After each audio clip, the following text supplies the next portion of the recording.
ప్రియమైనటువంటి సహోదరి సోదరులరా, ఈనాటి ధ్యానాంశంగా మనం మార్కు సువార్త 5వ అధ్యాయము 20వ వచనాన్ని మనం చదువుకుందాం. యేసు తనకు చేసినవన్నీ దెకపోలిలో ప్రకటింపనారంభింపగా అందరూ ఆశ్చర్యపడి. ఈ యొక్క వాక్యాన్ని ధ్యానించుకోకముందు ప్రార్థించుకుందాం. పరిశుద్ధుడైన మా దేవ, మా గొప్ప తండ్రి, మీకే స్తుతులు స్తోత్రాలు చెల్లిస్తున్నాం. ఈ వాక్యాన్ని మేము ధ్యానించుండగా మా జీవితాల్లో ఒక మార్పును తీసుకురావాలని మేము కూడా మీ యొక్క వాక్యాన్ని బట్టి మీ యొక్క కృపలో మిమ్మల్ని గురించి మేము ప్రకటించే వారంగా, ఈ యొక్క వాక్యానుసారంగా నడుచుకున్న వారంగా మమ్మల్ని దీవించాలని, ఆశీర్వదించాలని, మీరు ఈ వాక్యం ద్వారా మాతో మాట్లాడాలని ప్రభువును మీ ప్రియకుమారుడు నజరేయుడైన యేసుక్రీస్తు పేరిట బ్రతిమాలి వేడుకున్నాం తండ్రి, ఆమేన్. నజరేయుడైన యేసుక్రీస్తు నామములో మీ అందరికీ శుభములు కలుగును గాక. ఈనాటి ధ్యానాంశంగా మనం మార్కు సువార్త 5వ అధ్యాయము 20వ వచనంలో మనం చూసినట్లయితే, యేసు తనకు చేసినవన్నీ దెకపోలిలో ఆరంభింపగా అందరూ ఆశ్చర్యపడిరి అనే ఈ వాక్యాన్ని మనం ఇప్పుడు చదువుకున్నాం. ఈ వాక్యంలో యేసు తనకు చేసినటువంటి వాటినన్నిటి గురించి దెకపోలిలో ఆరంభించాడట. అదే ఏదైతే ప్రకటిస్తున్నాడో దానికి ఆ ఊర్లో ఉన్నటువంటి వాళ్ళందరూ కూడా ఆశ్చర్యపడ్డారు. అక్కడ ఆశ్చర్యపడడానికి గల కారణం మనం కనుక గమనించినట్లయితే, ఇక్కడ దీనికి ముందు మనం ఈ యొక్క అధ్యాయంలో మనం వెనక్కి కనుక చూసినట్లయితే, ఇక్కడ ఒక భయంకరమైనటువంటి సంఘటన చోటు చేసుకొని ఉంది. అదేంటంటే, ప్రభువైన యేసుక్రీస్తు గెరాసేనుల దేశమునకు ఆ యొక్క సముద్రపు అద్దరికి వచ్చినట్లుగా మనం చూస్తాం. ఆ గెరాసేనుల దేశము అనగానే, ఆ యొక్క అద్దరి అనగానే మనకి తెలిసిన వారికి అందరికీ అర్థమైపోయి ఉంటుంది. ఒక భయంకరమైనటువంటి దయ్యం పట్టినటువంటి ఒక వ్యక్తి తనను తాను రాళ్లతో కొట్టుకుంటూ, రక్తం వచ్చేలాగా గీరుకుంటా, అలాగే బట్టలు లేకుండా అతను చేస్తున్నటువంటి కార్యాలను బట్టి వారందరూ కూడా గొలుసులతో అతను కట్టేసినట్టుగా ఆ గొలుసులను కూడా తెంపేసుకొని అతను ఊరి చివరికి ఆ యొక్క సముద్ర అద్దరిన జీవిస్తున్నట్టు, ఆహారం లేదు, నీళ్లు లేదు, బహుభయంకరమైనటువంటి పరిస్థితుల్లో అతను ఉన్నట్లుగా మనం ఇక్కడ చూస్తాం. ఆ యొక్క అపవిత్రాత్మ పట్టి అతన్ని ఎంతగా పీడిస్తూ ఉందంటే అంతగా పీడిస్తూ ఉంది. అటువంటి పరిస్థితుల్లో అతని దగ్గరికి ఎవ్వరు కూడా వెళ్ళలేని పరిస్థితి. అతను కొట్టుకొని రక్తం వచ్చేటట్టు కొట్టుకుంటున్నాడు, అలాగే బట్టలు చింపేసుకుంటున్నాడు. ఎవరైనా వస్తే వారి మీద కూడా దాడి చేస్తూ ఉన్నాడు. అటువంటి వ్యక్తి అనమాట. అటువంటి వ్యక్తికి ఎవరు కూడా ఆహారం కానీ, నీళ్లు కానీ, బట్టలు కానీ ఏమీ ఇవ్వలేరు. ఎందుకంటే అతను అపవిత్రాత్మ కలిగినటువంటి పరిస్థితిలో ఉన్నాడు. ఈ రోజుల్లో మనం కూడా చూసినట్లయితే చాలామంది రోడ్డు మీద మనం చూస్తూ ఉంటాం. మతి స్థిమితం లేకుండా కొంతమంది స్త్రీలు, కొంతమంది పురుషులు వారికి కూడా అటువంటి భయంకరమైనటువంటి అపవిత్రాత్మలు పట్టి వారు కూడా ఎంతగానో బాధపడుతున్నట్లుగా మనం చూస్తాం. వారిని కనుక మనం గమనించినట్లయితే వారిలో వాళ్ళే మాట్లాడుకుంటూ ఉంటారు. వారికి ఆహారం ఇచ్చినా అది ఆహారం అని తెలియదు. అంతేకాకుండా వారికి బట్టలు ఇచ్చినా అవి వారు ధరించుకోవాలని, వారు దిగంబరులుగా ఉన్నారని వారికి తెలియదు. వారిపైన ఆ యొక్క దురాత్మలు వారిని బహుభయంకరమైనటువంటి పరిస్థితికి తీసుకొని పోయి ఉంటాయి. వారిని ఎవరు కూడా కట్టడి చేయలేరు. కొంతమంది అయితే మెంటల్ హాస్పిటల్లో చేర్పిస్తూ ఉంటారు. వారు కొంత మందులు ఇస్తారు, ఆ మందులకి తగ్గకపోతే వాళ్ళు కూడా కామ్గా తెలియకుండా కొంతమందిని బయటికి తీసుకెళ్ళి విడిచిపెట్టేస్తూ ఉంటారు. ఈ విధంగా ఎన్నో మన జీవితాల్లో మనం కూడా ప్రతిరోజు చూస్తూనే ఉన్నాం. వారు కూడా ఇటువంటి దురాత్మలు పెట్టినటువంటి వారే. ఆనాడు ప్రభువైన యేసుక్రీస్తు ఈ యొక్క గెరాసేనుల దేశంలో ప్రభువునికి ఆత్మలో తెలుసుకున్నాడేమో, మరి బహుభయంకరమైనటువంటి ఈ యొక్క దురాత్మలతో పీడించబడుతున్నాడని తెలిసి బహుశా ఆయన మరి బయలుదేరి ఆ యొక్క ప్రదేశానికి వెళ్ళినట్లుగా మనం ఆలోచించవచ్చు. అక్కడ ఎక్కడున్నాడు ఇతను? సమాధులలో నుండి వచ్చి ఆయనకు ఎదురుపడ్డాడట. ఎప్పుడైతే ప్రభు అయిన యేసుక్రీస్తు ధోని దిగాడో వెంటనే ఆ యొక్క ప్రభావం ఆ దురాత్మకు తెలిసిపోయి ఎక్కడో సమాధుల్లో ఉండి వాడు రక్కేసుకుంటూ రక్తం వచ్చేటట్టు కొట్టేసుకునేవాడు ప్రభు అయిన యేసుక్రీస్తు అక్కడికి వచ్చినట్లుగా తెలిసిపోయి వెంటనే వాడు పరిగెట్టుకొని ప్రభు అయిన యేసుక్రీస్తు దగ్గరికి వచ్చి మోకాళ్ళ మీద పడి ఆడు ఏమంటున్నాడో చూసారా? ఇక్కడ సమాధుల్లోనే ఆయనకు ఎదురుపడి వాడు సమాధులలో వాసం చేసేవాడు, సంఖ్యలతోనూ ఎవడును అని బంధింపలేకపోయాను. మనం ఇందాక చూసినట్లుగా ఆయన ఎవ్వరు కూడా బంధించలేనటువంటి పరిస్థితిలో ఆడు ఉన్నాడు. పలుమార్లు వానికి కాళ్ళకు చేతులకు సంఖ్యలు వేసి బంధించినా కూడా వాడు ఆ సంఖ్యలను తెంపి కాలి సంఖ్యలను తుత్తినీలుగా చేసేవాడట. కనుక ఎవడను వాడిని సాధుపరచలేడు, వాడిని బాగు చేయలేకపోయారట. అటువంటి పరిస్థితుల్లో అతను ఉన్నట్లుగా మనం ఇక్కడ 3-4 వచనాల్లో చూస్తాం. వాడు ఎల్లప్పుడూ రాత్రి పగళ్ళు రాళ్లతో గాయపరుచుకున్న, ఇందాక మనం చెప్పుకున్నట్లు వాడు దూరం నుండి ప్రభు అయిన యేసుక్రీస్తుని చూశాడు. ఎవరు చూశారు? వాడు చూశాడా? కాదు, వాళ్ళలో ఉన్నటువంటి దురాత్మలు ప్రభు అయిన యేసుక్రీస్తుని చూశాయి. వాడైతే మతి స్థిమితం లేకుండా ఆ యొక్క దయ్యముల చేత పీడించబడుతూ వాడు ఏం మాట్లాడుతున్నాడో వాడికి తెలియదు. వాడు అసలు ఈ యొక్క మనిషిగా వాడు ప్రవర్తించట్లా. వారి తల్లిదండ్రులు ఎవరు, వారి బంధువులు ఎవరు, ఏమీ కూడా తెలియని బహుభయంకరమైనటువంటి స్థితిలో ఉన్నట్లుగా మనం ఇక్కడ చూస్తాం. అదే వారు కూడా ఇక్కడ రాయబడింది. సంఖ్యలు వేశారు, బంధకాలు వేశారు, ఎన్నో చేసిన తుత్తునీళ్ళు చేసేవాడట. వాడు చేస్తున్నాడా? కాదు, వాళ్ళలో ఉన్నటువంటి బహుభయంకరమైనటువంటి దురాత్మల సమూహము ఈ రోజున వాడిని పట్టి పీడిస్తున్నట్లుగా మనం చూస్తాం.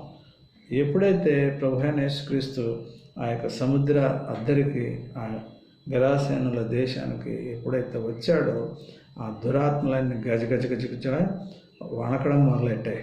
అవన్నీ కూడా పరిగెట్టుకొని వాడిని ఉపయోగించుకుంటున్నాయి కదా. ఈ రోజుల్లో మనం కూడా చూసినట్లయితే ఎంతోమంది మన గృహాల్లో కూడా దురాత్మలు పట్టినటువంటి వారు కూడా మనకి ఇళ్లలో కనబడతారు. ఎలా కనబడతారు అని అంటే, మనం జాగ్రత్తగా గమనించినట్లయితే దేవుని సన్నిధికి రమ్మంటే రారు. అలాగే ఇంట్లో రకరకాలైనటువంటి గొడవలకు వాళ్ళు కారకులు అవుతూ ఉంటారు. మన పిల్లల్లోనూ, లేకపోతే భార్యలోనూ, భర్తలోనూ, పిల్లల్లోనూ, లేకపోతే తల్లిదండ్రుల్లోనూ ఎవరో ఒకళ్ళ ద్వారా ఆ యొక్క దురాత్మ ప్రవేశించి వారిని వాడుకొని ఇంట్లో గలిబిలి చేస్తూ ఉంటాయి. వాటిని బట్టి మనం చాలా జాగ్రత్తగా ఉండాలి. మనం ఎప్పుడు కూడా అనుదినము ప్రార్థనలో ఉంటే తప్ప అవి మనల్ని బహుభయంకరంగా పీడించడానికి సిద్ధంగా ఉంటాయి. పిల్లల ద్వారా, లేదా భార్య ద్వారా, లేకపోతే భర్త ద్వారా, ఏదో ఒక రకంగా చుట్టుపక్కల ఉన్న వారి ద్వారా, ఎవరి ద్వారానైనా సరే అది వచ్చి కుటుంబాలను గలిబిలి చేసి శాంతి సమాధానాలు లేకుండా ఈ రోజున దురాత్మ సమూహాలు మరి ప్రయత్నం చేస్తూనే ఉన్నాయి. అందుకోసమే మన జీవితాల్లో ఎప్పుడు కూడా దేవుణ్ణి మనం అంటుకట్టుకొని ఉండాలి. దేవుని యందు భయభక్తులు కలిగి ఆయనతో నిత్యం కూడా సహవాసం చేస్తూ ఉంటే తప్ప ఆ దురాత్మలు మన దగ్గరికి రావడానికి భయపడతాయి. కాబట్టి ఎప్పుడైతే మన జీవితాల్లో ప్రభువును నిత్యం స్తుతిస్తుంటామో, ఆరాధిస్తుంటామో, అప్పుడు ఆ దురాత్మలు మరి రాకుండా ఈ దురాత్మలు రకరకాలుగా మనుషులను ఇబ్బంది పెడుతూ ఉంటాయి. కొన్ని దురాత్మలు రోగం తీసుకొచ్చి రోగం ద్వారా ఇబ్బంది పెడతాయి. కొంతమందికి కొన్ని రోగాలు వస్తాయి. ఆ రోగాలు మరి నువ్వు ఎన్ని మందులు వేసుకో, ఎంతమంది డాక్టర్ల దగ్గరికి వెళ్ళు, ఎన్ని చేసినా కూడా ఆ యొక్క రోగం అనేది పోదు. నా జీవితంలో జరిగిన చిన్న సంఘటనను మీకు తెలియజేయడానికి ఇష్టపడుతున్నాను. నేను మారు మనసు పొందిన కొత్తల్లో, అంటే నేను 2006లో బాప్తిసం తీసుకున్న తర్వాత బహుగా ప్రార్థిస్తూ మరి నా జీవితంలో నేను ఎందుకు ఇలా ఉన్నాను, బాప్తీసం తీసుకున్నాను, నేనేం చేయాలి అని ప్రార్థిస్తూ రోజు బాప్తీసం అయితే తీసుకున్నాను, మారు మనసు అయితే పొందాను, కానీ ఇది కాదు, నా జీవితంలో ఏదో చేయాలి, నీకోసం నేను ఏం చేయాలో నాకు తెలియట్లేదు అని నేను ప్రార్థిస్తున్నప్పుడు నాకు అద్భుత రీతిగా మా పాస్టర్ గారు అయినటువంటి జోసఫ్ ప్రకాష్ గారు మరి ఒక చర్చిలో ప్రసంగిస్తూ ఉన్నప్పుడు ఆ యొక్క ప్రసంగం ద్వారా నేను మరి దేవుణ్ణి తెలుసుకుని ఇంకా విశ్వాసంలో బలపడిన తర్వాత మరి అట్టి విధంగా క్రొత్తగా ఉన్నానేమో, దేవుడు నన్ను బహుగా దర్శిస్తూ బహుగా నాతో మాట్లాడుతూ నన్ను ముందుకు తీసుకువెళ్తున్న రోజులవి. ఆ రోజుల్లో మరి నా స్నేహితుడు, అంటే నాతో పాటు పనిచేస్తూ ఉన్నప్పుడు చేస్తున్నటువంటి నా స్నేహితుడు ఒక అతను ఉండేవాడు. అతను హైందవుడు, అతనికి 2 కుమార్తెలు. ఆ కుమార్తెల్లో ఒక కుమార్తెకు బహుభయంకరమైనటువంటి రోగంతో బాధపడుతూ ఉండేది. ఎంతో చక్కగా ఉండేది ఆ అమ్మాయి. బహుశా ఆ టైంలో ఆ అమ్మాయికి 16 సంవత్సరాలు మాత్రమే ఉంటాయి. యవ్వనంలో ఉన్న బిడ్డ. మరి ఆ అమ్మాయికి మరి 5 సంవత్సరాల నుంచి ఒక విచిత్రమైన రోగంతో ఆ అమ్మాయి బాధపడుతూ ఉండేది. ఆ టైంలో మరి నేను క్రొత్తగా దేవునిలో ఎదుగుతూ ఉన్నాను, బలపడుతూ ఉన్నాను. పాస్టర్ గారు చెప్పే మాటలు, ఆయన చెప్పే వాక్యాన్ని బట్టి మరి ఎంతగానో బలపడుతూ ప్రార్థనలో మరి ఎంతో శక్తిని పొందుకుంటున్నటువంటి రోజులు అవి. ఆ టైంలో ఆ యొక్క నా స్నేహితుడు అప్పటికే 5 సంవత్సరాల నుంచి రకరకాల స్కానింగ్లు, రకరకాలైనటువంటి వైద్యం, గొప్ప గొప్ప పెద్ద పెద్ద కార్పొరేట్ హాస్పిటల్స్లో చూపించి వైద్యం చేయిస్తున్నప్పటికీ ప్రతిరోజు ఆ అమ్మాయి ఫిట్స్ లాగా వచ్చేసి నోట్లో సొంగ కార్చుకుంటూ, నాలుగు కొరుక్కుంటూ, గజగజ కొట్టుకుంటూ ఉండేది. వారు ఆ అమ్మాయికి ఫిట్స్ అని, లేదా తలలో నరాలు దెబ్బతిన్నాయని, లేదంటే ఏదేదో రకరకాలైనటువంటి మాటలు ఆ యొక్క డాక్టర్స్ చెప్తూ ఆ అమ్మాయికి ట్రీట్మెంట్ ఇస్తున్నారు. 5 సంవత్సరాలు అప్పటికే గడిచిపోయాయి. ఒక రోజున నేను డ్యూటీలో ఉండగానే ఆ అమ్మాయి చనిపోయే పరిస్థితిలో ఉంది. వాళ్ళ నాన్నగారు కూడా మరి బహుభయంకరమైనటువంటి పరిస్థితిలో ఉన్నాడు. ఆ అమ్మాయిని బట్టి చనిపోతుందని అతను కూడా ఎవరితో మాట్లాడకుండా మౌనంగా ఉండిపోయాడు. ఆ అమ్మాయిని చూడడానికి అందరూ వెళ్తున్నారు అని మా బాస్ ద్వారా మరి నేను తెలుసుకొని, ఆయన కూడా ఏమన్నారంటే, ఒకసారి దినేష్ మీరు వెళ్ళి మీ స్నేహితుడైన అతని ఇంటికి వెళ్ళి, అతని కుమార్తె చనిపోయే పరిస్థితిలో ఉందట, మీరు వెళ్ళి చూసి రండి అని చెప్పినప్పుడు నేను, నా యొక్క స్నేహితులు, మరొక 2 హైందవులే, అందరూ కూడా ఆ అమ్మాయి వాళ్ళు కూడా హైందవులే, వారింటికి నేను వెళ్ళాను. అది సుమారుగా మధ్యాహ్నం 11:30-12 సమయంలో వారింటికి వెళ్ళాను. ఆ అమ్మాయి గతంలో వారి తండ్రితో నాతో పాటు మా ఇంటికి చాలాసార్లు వచ్చిన అమ్మాయే. ఆ అమ్మాయిని చూడగానే నాకు ఏడుపు స్టార్ట్ అయిపోయింది, కళ్ళల్లో నీళ్లు తిరుగుతున్నాయి. అంత మంచిగా ఉన్న అమ్మాయి ఒక మంచంలో చిన్నగా ఇలాగ సన్నగా అయిపోయి కుదించుకొని పోయి భయంకరమైనటువంటి పరిస్థితుల్లో, కళ్ళు కూడా తెరవలేని పరిస్థితుల్లో ఆ అమ్మాయి ఉంది. ఆ అమ్మాయి చుట్టూ కూడా వారి బంధువులందరూ కూడా ఎప్పుడు చనిపోద్దా, ఎత్తి పడేద్దాము, ఇంక ఈ అమ్మాయి పరిస్థితి ఏం లేదు. వాళ్ళ నాన్న చూస్తే వాడు ఎక్కడో ఉన్నాడు, ఆడు కూడా వాడి పరిస్థితి బాగాలేదు, బట్టలు విప్పు తీసుకొని ఎక్కడో కూర్చొని తదేకంగా గోడ వైపు చూస్తూ ఉన్నాడు. ఇదంతా చూసిన తర్వాత నాకు చాలా బాధేసింది. వారింటికి వెళ్ళినప్పుడు చూస్తే వారింట్లో తెలియని దేవుడు లేడు, లేదంటే లేని పటం కానీ లేదు. అన్ని దేవతలు, దేవుళ్ళు, అన్ని విగ్రహాలు, బహుభయంకరమైనటువంటి పటాలు ఇంటి చుట్టూ, గడప మొదలుపెట్టిన దగ్గర నుంచి ఇంట్లో గోడల నిండా పటాలే, గోడల నిండా కూడా దేవుళ్ళు, దేవతల బొమ్మలే. ఆ అమ్మాయికి కూడా ఎంతోమంది డాక్టర్లకు చూపించారు. అదేవిధంగా కొంతమంది దయ్యాలు వదలుకొట్టే వారికి కూడా చూపించడం వల్ల ఆ అమ్మాయికి చేతులకి, కాళ్ళకు, ఈ యొక్క మడాలకు ఎన్నో రకాల తాయెత్తులు, రకరకాల రంగుల తాళ్ళు, ఇవన్నీ కూడా మెడలో తాయెత్తులు ఏ ఉన్నాయన్నమాట. ఆ అమ్మాయి నిండా కూడా ఆ యొక్క తాయెత్తులు, రకరకాల తాళ్ళు, బొట్లు, రకరకాల రంగుల బొట్లు, ఒక్కొక్క దేవుడు సంబంధించిన బొట్లు ఇవన్నీ కూడా అమ్మాయికి పెట్టి ఉన్నారు. ఆ యొక్క పరిస్థితులన్నీ చూసినప్పుడు నాకైతే ఏమీ అర్థం కాదు. అప్పుడే నేను దేవుళ్ళలోనికి వచ్చాను. నాకైతే ఏంటి ప్రభువా, ఇతను నా స్నేహితుడు, నేను ఇతను ఒకేసారి జాయిన్ అయ్యాం. ఈ అమ్మాయి కూడా నా కూతురు లాంటిదే. ఈ అమ్మాయి ఇంత భయంకరమైనటువంటి పరిస్థితిలో ఉందని చెప్పి ఆ యొక్క కన్నీటితో ఆ అమ్మాయి పక్కన కూర్చొని ఆ అమ్మాయిని పలకరిద్దామని ఆ అమ్మాయి చేయి పట్టుకొని, నాకు చేతనైంది ఒకటే ప్రభువా, మనసులోనే ప్రార్థిస్తున్నాను అన్నమాట. ప్రభువా, ఈ అమ్మాయిని నీ చిత్తమైతే స్వస్థతపరచు ప్రభువా, ఈ అమ్మాయి కోసం నేను ప్రార్థన చేయబోతున్నాను, దయతో కనికరించండి అని చెప్పి ఆ అమ్మాయి చేయి పట్టుకొని ప్రార్థన చేయడము మొదలుపెట్టాను. ఎప్పుడైతే నేను ప్రార్థన మొదలుపెట్టానో వెంటనే అమ్మాయి నా మీదకి, అంత వీక్గా ఉన్న అమ్మాయి బహుభయంకరంగా కళ్ళంతా పెద్దవి చేసి, నోరు పెద్దది చేసి, నా 2 కాలర్లు షర్ట్ ఇలా పట్టుకొని ఇదిలిస్తూ, ఏరా ఎవడవురా నువ్వు నా దగ్గరకు వచ్చావు, నన్నెందుకు బాధ పెడుతున్నావు, వెళ్ళు, విడిచిపెట్టి వెళ్ళు అని చెప్పి మాట్లాడడం మొదలెట్టింది.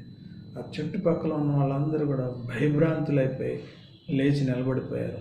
నేను ఆ అమ్మాయి 2 చేతులు, ఆ అమ్మాయిని నా కాలర్ పట్టుకుంది, ఆ అమ్మాయి 2 చేతులు నేను పట్టుకొని ప్రార్థనను విడిచిపెట్టలేదు. ప్రభువా, ఈ యొక్క దురాత్మని నజరేయుడైన యేసుక్రీస్తు నామములో గద్దిస్తున్నాను, వెళ్ళిపో నువ్వు, ఈ అమ్మాయి దేవుని కుమార్తె, ఈ అమ్మాయిని నువ్వు ఎందుకు పట్టుకొని పీడిస్తున్నావు, వదిలి వెళ్ళు అని చెప్పి గట్టిగా గద్దించి ప్రార్థన చేయగానే ఆ అమ్మాయిని ఆ దయ్యం విడిచిపెట్టి ఆ అమ్మాయిని వదిలేసి వెళ్ళిపోయింది. వెళ్ళిన తర్వాత ఆ అమ్మాయి లేచి కూర్చున్నది. అప్పుడు నేనే మంచినీళ్ళు ఇచ్చిన తర్వాత త్రాగింది. ఆ తర్వాత ఆ అమ్మాయి అలాగా అందరి వైపు తేరి చూస్తూ సంతోషంతో నవ్వుతూ అందరినీ పలకరించడం మొదలెట్టింది. నాకు హృదయంలో ఎంతో సంతోషం వేసింది. నా జీవితంలో అదే మొట్టమొదటి అద్భుత కార్యం. దేవుని యొక్క పేరు వినగానే ఆ దురాత్మ ఆ అమ్మాయిల నుంచి వెళ్ళిపోయింది. ఆ తర్వాత వారి తండ్రి వాళ్ళందరూ, బాబు ఇదిగో వీరి నాన్నగారు అదిగో ఆ పక్కన ఒక ఇంట్లో ఉన్నాడు, బట్టలు లేకుండా ఉన్నాడు, ఉదయం నుంచి ఏమీ తినలేదు, నిన్నటి నుంచి పిలుస్తున్నా కూడా పలకట్లేదు, అతను ఎంతగానో బహుభయంకరమైన పరిస్థితిలో ఉన్నాడు, ఎవరూ అతని దగ్గరికి వెళ్ళలేకపోతున్నాము అని చెప్పినప్పుడు మళ్ళీ అతని దగ్గరికి వెళ్ళాను. వెళ్ళేసరికి నిజంగానే ఒంటి మీద బట్టలు లేవు. ఎవరో వెళ్ళి నేను వెళ్ళగానే ఆ యొక్క మొల మీద ఒక టవల్ వేశారు. వేసిన తర్వాత అక్కడికి వెళ్ళాను. అతన్ని పేరు పెట్టి పిలిచి, ఎందుకు మీరు ఇలా ఉన్నారు ఏంటి అంటే నా వైపు ఇలా చూశాడు.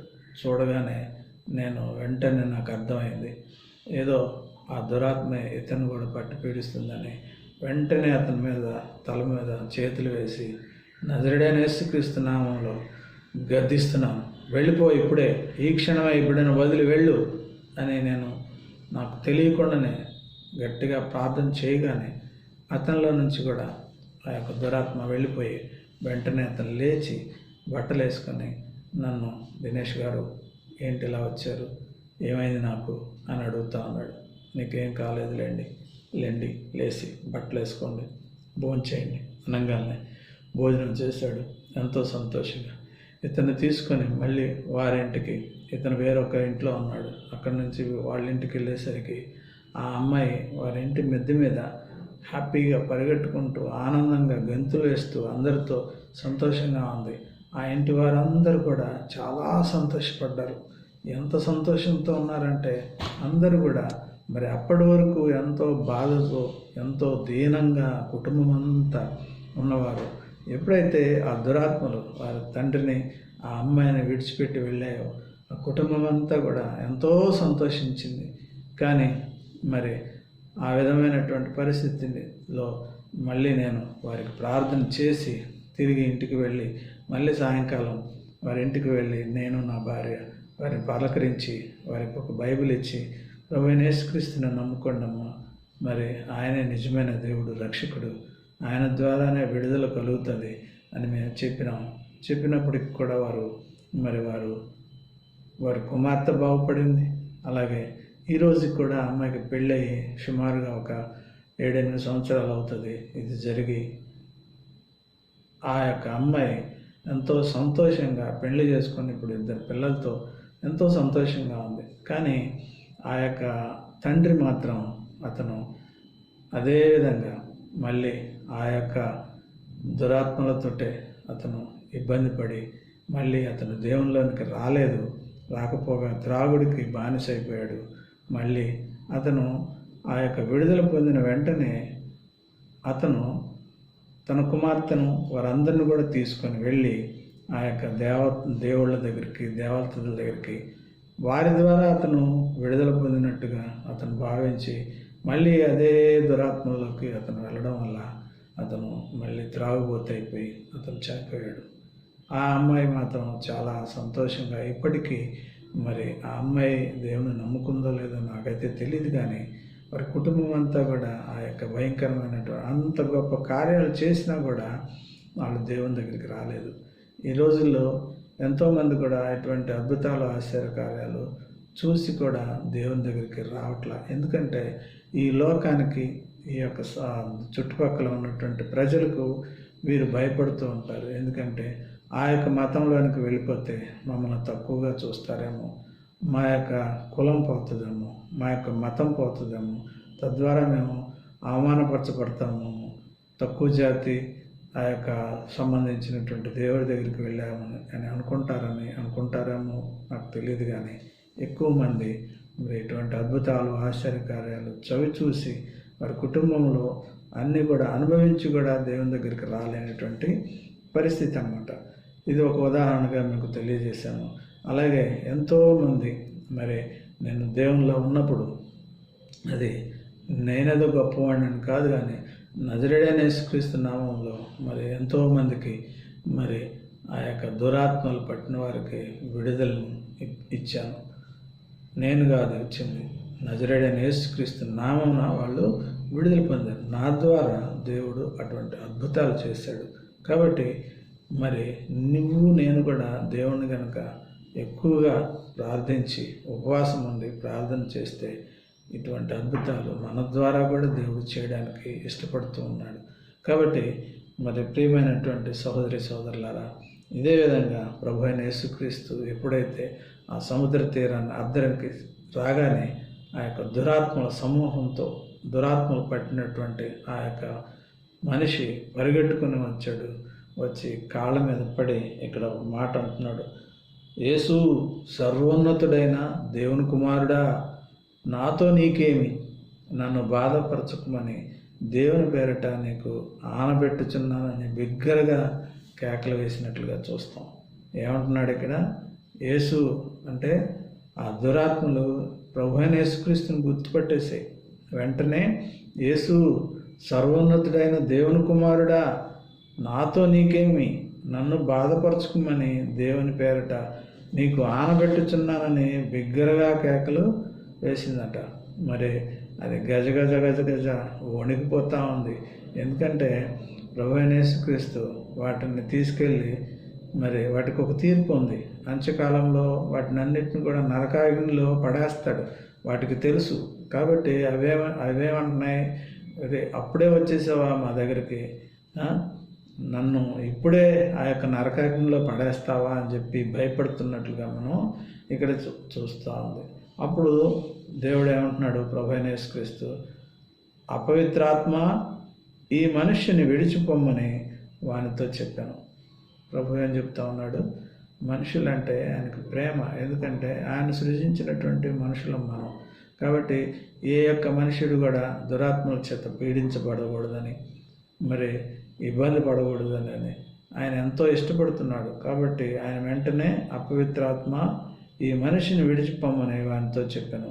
మరియు నీ పేరేమని వాడిని అడిగాడుట దేవుడు. ఎప్పుడైతే పేరు అడగగానే ఏమంటున్నాడు, నా పేరు సేన, ఏలయనగా మేము అనేకులము అని చెప్పిందట.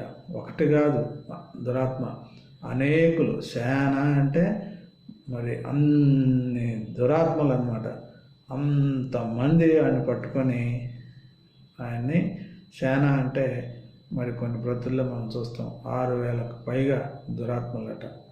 6,000 దురాత్మలు ఆయన పట్టి పీడిస్తున్నట్లుగా మరి మనం చూస్తాము. మరి అన్ని దురాత్మలు ఒక మనిషిలో ఉంటే మరి ఏమవుతాడండి మనిషి? మరి అందుకే ఆ యొక్క సంఖ్యలను సహా తుత్తునీలుగా చేసేదట.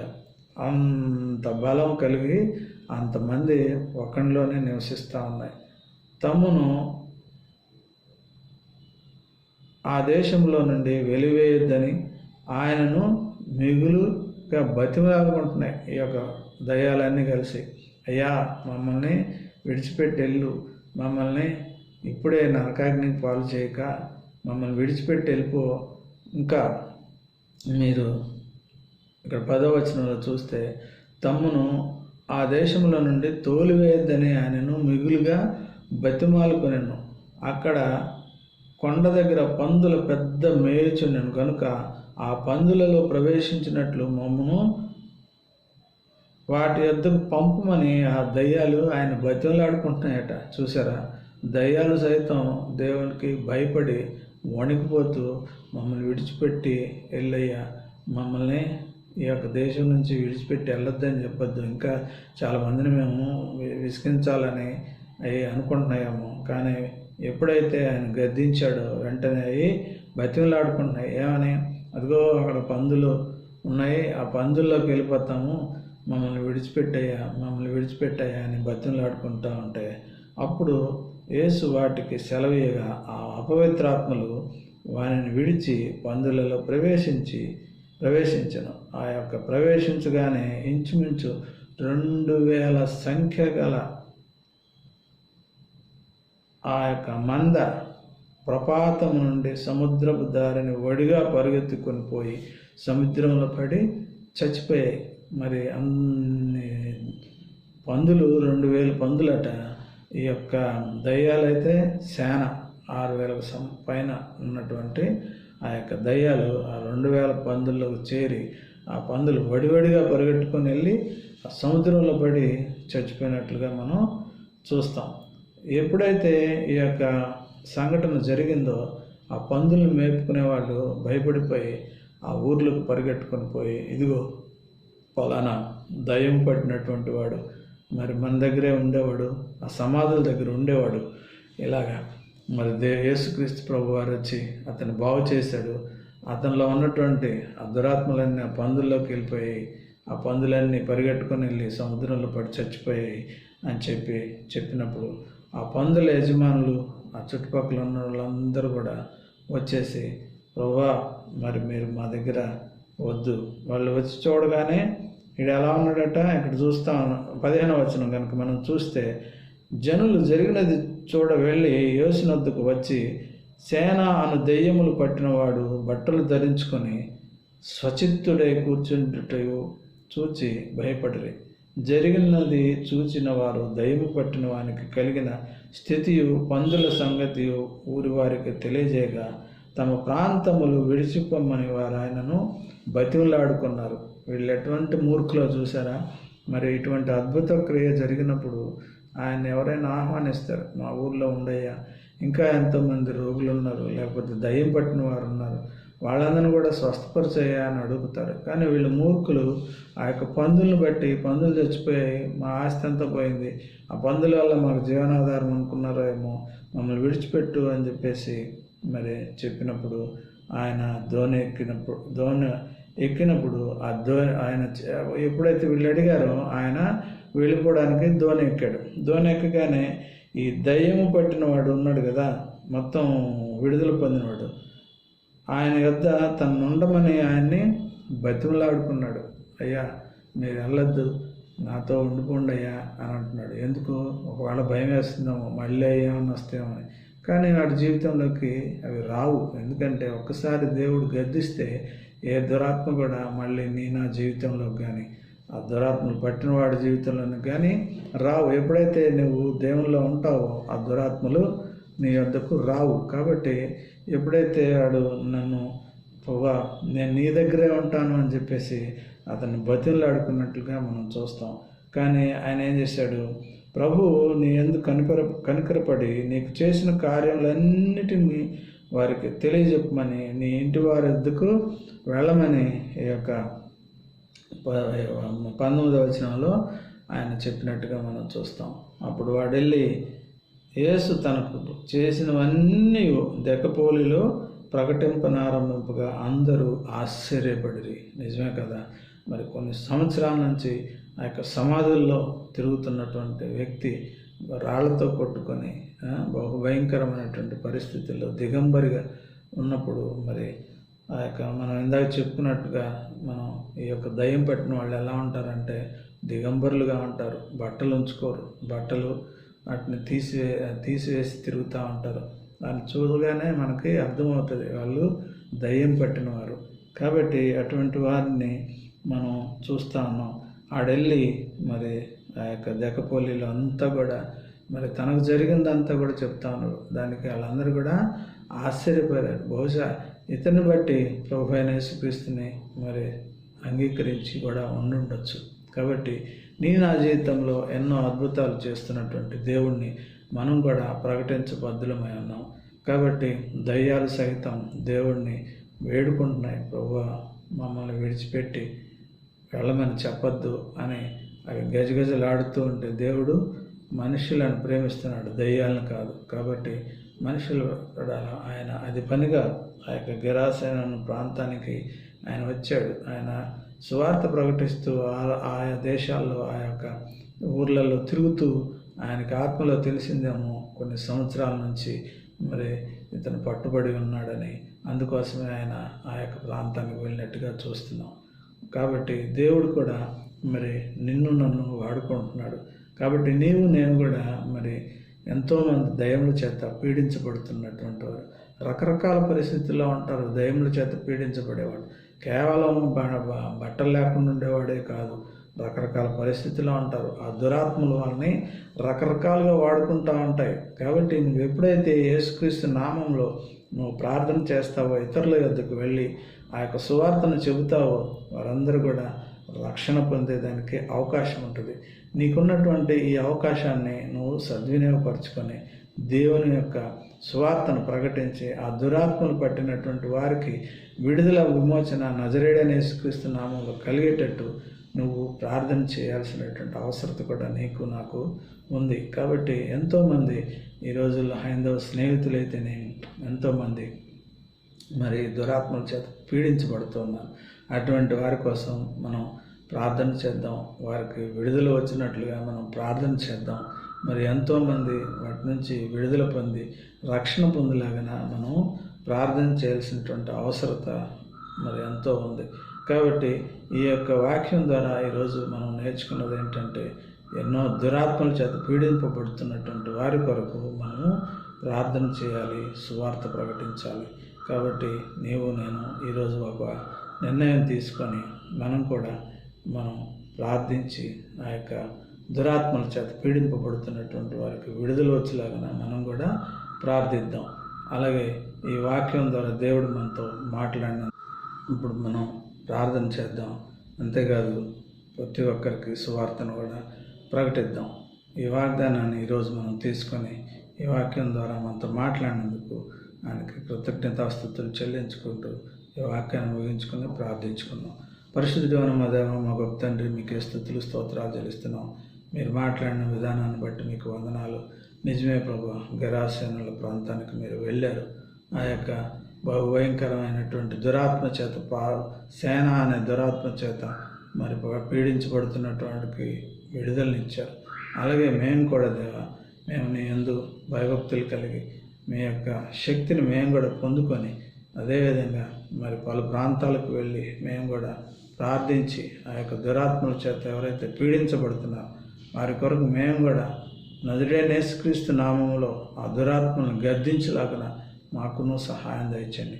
వారు కూడా మిమ్మల్ని తెలుసుకుని రక్షణ పొంది విడుదల, విమోచన పొందేలాగా మీరు సహాయం దయచేయాలని ఈ యొక్క వాక్యం ద్వారా మీరు మాట్లాడిన విధానాన్ని బట్టి మీకు స్తుతులు స్తోత్రాలు చెల్లించుకుంటూ, మా కుటుంబాల్లో ఏదైనా దురాత్మలు ఉంటే ఇప్పుడే నజరేయుడైన యేసుక్రీస్తు నామంలో గద్దిస్తున్నాను, విడిచిపోమని స్తుతులు స్తోత్రాలు చెల్లించుకుంటూ ఈ యొక్క ప్రార్థన ద్వారా ఎవరైతే వింటున్నారో వారి కుటుంబాల్లో దురాత్మలు ఉంటే విడిచిపోలాగిన సహాయం దయచేయమని, సమస్త ఘనత మహిమ ప్రభావం మీరు ఒక్కరే పొందుకోమని ప్రభువును మీకు ప్రియకుమారుడు నజరేయుడైన యేసుక్రీస్తు పేరిట బ్రతిమాలి వేడుకుంటున్నాం తండ్రి. ఆమేన్. షాలోమ్ అండి అందరికీ. మరి దేవుడు మిమ్మల్ని అందరిని కూడా దీవించును గాక.